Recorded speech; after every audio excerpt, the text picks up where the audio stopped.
Hello guys, welcome to Apoorva's kitchen. ಇವತ್ತು ನಾನು ಮೋಮೋಸ್ ಹೇಗೆ ಮಾಡ್ಕೊಳ್ಳೋದು ಅಂತ ಹೇಳ್ಕೊಡ್ತಾ ಇದ್ದೀನಿ. ಮಾಡ್ಕೊಳ್ಳೋದಕ್ಕೆ ತುಂಬ ಈಸಿ. ಕೆಲವು ಟಿಪ್ಸ್ನ ಫಾಲೋ ಮಾಡಿದ್ರೆ ಸೇಮ್ ನಿಮಗೆ ಹೊರಗಡೆ ಹೇಗೆ ಸಿಗುತ್ತೋ ಅದೇ ಥರ ರೆಡಿ ಆಗುತ್ತೆ. ನೋಡಿ, ನಾನು ಕಟ್ ಮಾಡಿಬಿಟ್ಟು ತೋರಿಸ್ತೀನಿ. ಲೇಯರ್ ಇರ್ಬೋದು, ಸ್ಟಫಿಂಗ್ ಇರ್ಬೋದು, ಎಷ್ಟು ಚೆನ್ನಾಗಿದೆ ಅಂತ. ಸೊ ಈ ರೆಸಿಪಿ ಹೇಗೆ ಮಾಡ್ಕೊಳ್ಳೋದು ಅಂತ ನೋಡೋಣ. ಮೊದಲು ಒಂದು ಬೌಲಷ್ಟು ನಾನು ಮೈದಾ ತೊಗೊಂಡಿದ್ದೀನಿ. ಅದಕ್ಕೆ 1/4 ಟೀ ಸ್ಪೂನಷ್ಟು ಉಪ್ಪು ತೊಗೊಂಡಿದ್ದೀನಿ. ನೆಕ್ಸ್ಟ್ ಇಲ್ಲಿ ನಾನು ನೀರು ಹಾಕೋತಾ ಇದ್ದೀನಿ. ನೀರು ಯಾವ್ದು ತೊಗೋಬೇಕಂದ್ರೆ, ನೀವು ಫ್ರಿಜ್ಜಲ್ಲಿ ಇಟ್ಬಿಟ್ಟು ತಣ್ಣಗಿರೋ ನೀರನ್ನು ನೀವು ತೊಗೋಬೇಕು. ಈ ನೀರು ಹಾಕ್ಕೊಳ್ಳೋದ್ರಿಂದ ನೀವು ಮಾಡೋ ಶೀಟ್ಸ್ ಬರುತ್ತಲ್ಲ, ಮೋಮೋ ಶೀಟ್ಸು, ಅದು ಹರಿದೋಗೋದಿಲ್ಲ. ಸೊ ಯಾವ ಕಾರಣಕ್ಕೂ ನೀವು ನಾರ್ಮಲ್ ನೀರನ್ನ ಹಾಕ್ಕೊಂಡು ಮಾಡೋಕ್ಕೆ ಹೋಗ್ಬೇಡಿ, ಇಲ್ಲ ಶೀಟ್ಸ್ ಎಲ್ಲ ಬ್ರೇಕ್ ಆಗುತ್ತೆ. ಇವಾಗ ನೋಡಿ, ನಾನು ಈ ಹಿಟ್ಟನ್ನು ಯಾವ ಥರ ನಾದ್ಕೋತಾ ಇದ್ದೀನಿ ನೋಡಿ. ಈ ಥರ 10 ರಿಂದ 15 ನಿಮಿಷ ಚೆನ್ನಾಗಿ ನಾದ್ಕೋಬೇಕು. ನೀವು ಆ ಥರ ನಾದೋದ್ರಿಂದನೂ ಅಷ್ಟೇ ಹಿಟ್ಟು ಈ ಥರ ಸಾಫ್ಟಾಗಿ ರೆಡಿ ಆಗುತ್ತೆ. ಇದನ್ನು ನೀಟಾಗಿ ಕ್ಲಿಂಗ್ ರ್ಯಾಪ್ ಮಾಡಿ, ಇಲ್ಲ ಯಾವುದಾದ್ರೂ ಒಂದು ಬಾಕ್ಸಲ್ಲಿ ಹಾಕ್ಬಿಟ್ಟು ನೀಟಾಗಿ ಕ್ಲೋಸ್ ಮಾಡಿಬಿಟ್ಟು ಇದನ್ನು 15 ನಿಮಿಷ ಎತ್ತಿಡಿ. ಇದು ಕೂಡ ಇದರಲ್ಲಿ ಇಂಪಾರ್ಟೆಂಟ್ ಟಿಪ್ಪು. ಸೊ ಈ ಸ್ಟೆಪ್ನ ನೀವು ಯಾವ ಕಾರಣಕ್ಕೂ ಮಿಸ್ ಮಾಡಬೇಡಿ. ಇದು 15 ನಿಮಿಷ ಆಗೋಷ್ಟೊತ್ತಿಗೆ ನಾವು ಫಿಲ್ಲಿಂಗ್ ರೆಡಿ ಮಾಡ್ಕೊಳ್ಳೋಣ. ಇಲ್ಲಿ 1 ಈರುಳ್ಳಿನ ಸಣ್ಣದಾಗಿ ಕಟ್ ಮಾಡ್ಕೊಂಡಿದ್ದೀನಿ. ಅರ್ಧ ಎಲೆಕೋಸು ಮತ್ತು 1 ಕ್ಯಾಪ್ಸಿಕಮ್ಮು, ಕ್ಯಾರೆಟ್ನ ಈ ಥರ ತುರ್ಕೊಂಡು ಎತ್ತಿಟ್ಕೊಂಡಿದ್ದೀನಿ. ಇದಿಷ್ಟನ್ನು ಇವಾಗ ಒಂದು ಬೌಲಲ್ಲಿ ಹಾಕ್ಕೊಳ್ಳಿ. ಇದರಲ್ಲಿ ಎಲ್ಲದನ್ನು ನೀವು ವೆಜಿಟೇಬಲ್ಸ್ ಏನು ಹಾಕ್ತೀರಾ ಅದೆಲ್ಲ ಸಣ್ಣದಾಗಿ ಕಟ್ ಮಾಡ್ಕೊಂಡ್ರೆ ಫಿಲ್ಲಿಂಗಿಗೆ ತುಂಬ ಚೆನ್ನಾಗಿರುತ್ತೆ. ನೆಕ್ಸ್ಟ್ ಇದಕ್ಕೆ ನಾನಿಲ್ಲಿ ರುಚಿಗೆ ನೋಡಿಬಿಟ್ಟು ಉಪ್ಪು ಹಾಕ್ಕೋತಾ ಇದ್ದೀನಿ. ಮತ್ತು ಬೆಳ್ಳುಳ್ಳಿನೂ ಅಷ್ಟೇ, ನಾನು ಒಂದು 15 ಬೆಳ್ಳುಳ್ಳಿ 2 ಟೇಬಲ್ ಸ್ಪೂನ್ ಆಗೋಷ್ಟು ಸಣ್ಣದಾಗಿ ಕಟ್ ಮಾಡಿ ತೊಗೊಂಡಿದ್ದೀನಿ.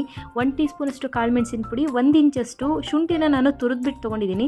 ಇಲ್ಲಿ 3 ಹಸಿರು ಮೆಣಸಿನ್ಕಾಯಿನ ನಾನು ಸಣ್ಣದಾಗಿ ಕಟ್ ಮಾಡಿದ್ದೀನಿ. ನಾನು ಹಾಕ್ತಾ ಇರೋ ಹಸಿರು ಮೆಣಸಿನ್ಕಾಯಿ ಖಾರ ಇಲ್ಲ. ನೀವು ಹಾಕಿರೋ ಹಸಿರು ಮೆಣಸಿನ್ಕಾಯಿ ಖಾರ ಇದ್ದರೆ ಬರೀ ಒಂದೇ ಹಾಕ್ಕೊಳ್ಳಿ ಸಾಕು. 1 ಟೀ ಸ್ಪೂನಷ್ಟು ನಾನು ಸಕ್ಕರೆ ಹಾಕ್ಕೋತಾ ಇದ್ದೀನಿ. ಇದಿಷ್ಟನ್ನು ಹಾಕಿಬಿಟ್ಟು ನೀವು ಮಿಕ್ಸ್ ಮಾಡ್ಕೊಳ್ಳಿ ಒಂದ್ಸತಿ. ಎಲ್ಲ ಮಿಕ್ಸ್ ಆದಮೇಲೆ ಲಾಸ್ಟಲ್ಲಿ ನೀವು 1 ಟೇಬಲ್ ಸ್ಪೂನಷ್ಟು ಬೆಣ್ಣೆ ಅಥವಾ 1 ಟೇಬಲ್ ಸ್ಪೂನಷ್ಟು ಎಣ್ಣೆ ಹಾಕಿ. ಎಣ್ಣೆ ಅಥವಾ ಬೆಣ್ಣೆ ಹಾಕೋದ್ರಿಂದ ಮಾಯಿಶ್ಚರ್ ಇರುತ್ತೆ ನಾವು ಮಾಡೋ ಫಿಲ್ಲಿಂಗಲ್ಲಿ, ಅದಕ್ಕೋಸ್ಕರ ಇದನ್ನು ಮಿಸ್ ಮಾಡಬೇಡಿ. ಎಣ್ಣೆ ಅಥವಾ ಬೆಣ್ಣೆ ಕಂಪಲ್ಸರಿ ಹಾಕ್ಕೊಳ್ಳಿ. ಸೊ ಇದನ್ನು ಇವಾಗ 15 ನಿಮಿಷ ಎತ್ತಿಡೋಣ.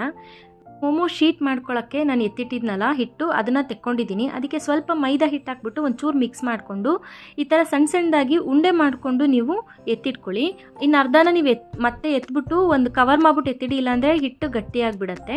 ಇದನ್ನು ನಿಮ್ಮ ಕೈಯಲ್ಲಿ ಎಷ್ಟು ತೆಳ್ಳಗೆ ಲಟ್ಸೋಕ್ಕಾಗತ್ತೆ ಅಷ್ಟು ತೆಳ್ಳಗೆ ಲಟ್ಟಿಸ್ಕೊಳ್ಳಿ. ನೋಡಿ, ನಾನು ಇಷ್ಟಿಷ್ಟು ಅಗಲ ಲಟ್ಟಿಸ್ಕೊತಾ ಇದ್ದೀನಿ.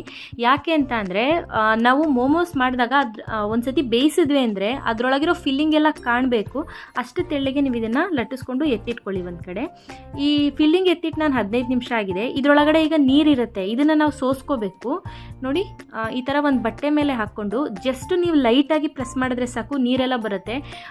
ನಾವು ಉಪ್ಪು ಮುಂಚೆನೇ ಹಾಕಿರೋದ್ರಿಂದ ತರಕಾರಿಯಲ್ಲಿರೋ ನೀರಿನ ಅಂಶ ಎಲ್ಲ ಈಸಿಯಾಗಿ ಬಿಟ್ಕೊಳ್ಳುತ್ತೆ. ಈ ಥರ ಎಲ್ಲ ಬಿಟ್ಕೊಂಡ್ಮೇಲೆ ನೋಡಿ, ಇಷ್ಟು ನೀರು ಬಿಟ್ಟಿದೆ. ಇದನ್ನು ಒಂದು ಬೌಲಿಗೆ ಹಾಕಿ ಎತ್ತಿಟ್ಕೊಳ್ಳಿ. ತುಂಬಾ ಹಿಂಡೋದಕ್ಕೆ ಹೋಗಬೇಡಿ, ಅದರಲ್ಲಿರೋ ಮಾಯಿಶ್ಚರ್ ಎಲ್ಲ ಹೊಟ್ಟೋಗುತ್ತೆ. ಸ್ವಲ್ಪ ಹಿಂಡಿದ್ರೆ ಈಸಿಯಾಗಿ ನೀರು ಬರುತ್ತೆ.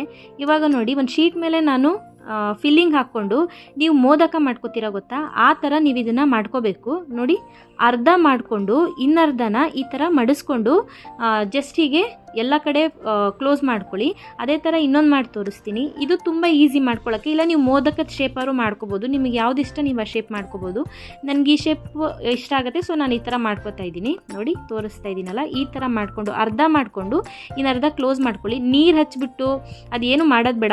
ನಾವು ಇದನ್ನು ಸ್ಟೀಮ್ ಮಾಡೋದ್ರಿಂದ ಇದಕ್ಕೆ ನೀರು ಹಚ್ಬಿಟ್ಟು ಮಾಡೋದೇನು ಬೇಡ, ಆರಾಮಾಗಿ ಇಟ್ಕೊಳ್ಳುತ್ತೆ ಮೈದಾ ಹಿಟ್ಟು.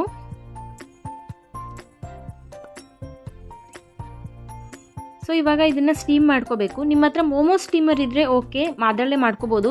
ಇಲ್ಲ ಅಂತಂದರೆ ನಾವು ಇಡ್ಲಿ ಬೇಯಿಸ್ಕೋತೀವಲ್ಲ, ಇಡ್ಲಿ ಪಾತ್ರೆಲ್ಲೂ ಬೇಯಿಸ್ಕೋಬೋದು. ಇಲ್ಲ ಅಂತಂದರೆ ಈ ಥರ ತಟ್ಟೆ ಬರುತ್ತಲ್ಲ, ಎಲ್ಲರ ಮನೇಲೂ ಇರುತ್ತೆ ಈ ಥರ ತಟ್ಟೆ. ಇದಕ್ಕೆ ಸ್ವಲ್ಪ ಎಣ್ಣೆ ಹಚ್ಕೊಂಡು ನಾವು ರೆಡಿ ಮಾಡ್ಕೊಂಡಿರೋ ಮೋಮೋಸ್ನೆಲ್ಲ ಇಟ್ಕೊಳ್ಳಿ. ಒಂದು ಬಾಣಲೆಯಲ್ಲಿ, ಈ ತಟ್ಟೆಗೆ ಕರೆಕ್ಟ್ ಆಗುವಂಥ ಬಾಣಲೆಯಲ್ಲಿ ನೀರು ಕಾಯೋದಿಕ್ಕಿಡಿ. ನೀರು ಒಂದು ಸತಿ ಕಾಯ್ತು ಅಂದಾಗ ಈ ತಟ್ಟೆ ಇಟ್ಬಿಟ್ಟು ನೀವು ಕ್ಲೋಸ್ ಮಾಡ್ಕೊಳ್ಳಿ. ಕ್ಲೋಸ್ ಮಾಡಿಬಿಟ್ಟು ಮೀಡಿಯಮ್ ಫ್ಲೇಮಲ್ಲಿ ಇಟ್ಬಿಟ್ಟು 20 ರಿಂದ 25 ನಿಮಿಷ ಇದನ್ನು ಬೇಯಿಸ್ಕೋಬೇಕು. ನಾನು 25 ನಿಮಿಷ ಬೇಯಿಸ್ಕೊಂಡಿದ್ದೀನಿ. 25 ನಿಮಿಷ ಆದಮೇಲೆ ನೋಡಿ ಎಷ್ಟು ಚೆನ್ನಾಗಿ ಪರ್ಫೆಕ್ಟಾಗಿ ಮೋಮೋಸ್ ರೆಡಿಯಾಗಿದೆ. ಫಿಲ್ಲಿಂಗ್ ಕೂಡ ಕಾಣ್ತಾ ಇದೆ ಹೊರಗಡೆಯಿಂದನೇ.